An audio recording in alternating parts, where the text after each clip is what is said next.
The Landlord Registry has been a topic of discussion for months. An ordinance is now on the books, even though the mayor had originally said she was going to veto it.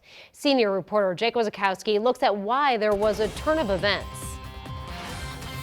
The Yale Park Apartments, all too vivid for those involved. Bevel by roaches, some has mice. 500 people evacuated, living in unsanitary conditions, but the electrical and gas problems could have been deadly.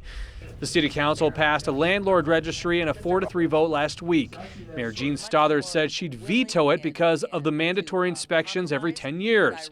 After discussions with council president Ben Gray, the mayor decides not to sign the veto.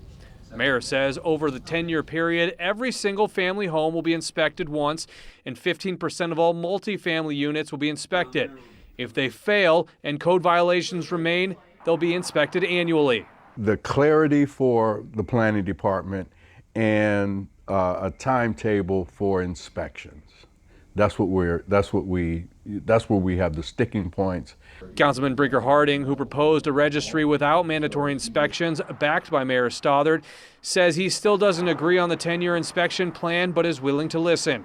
Amy and I left it with Ben that, regardless of what happens, veto or not, we would continue to communicate about the issue and be open-minded as to what tweaks or what changes or what amendments might be needed in the future. Council President Gray says they'll have to file an amendment sometime before the registry goes into effect in January 2020. We're at a point where we need to move. We need to do something. There are people in crisis, and we keep forgetting about that. There are people in crisis that we got to deal with, and we need to deal with it as soon as possible.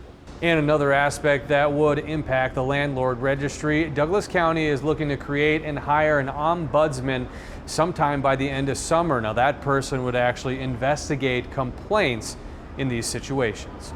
Reporting in downtown Omaha, Jake Wazakowski, 3 News Now.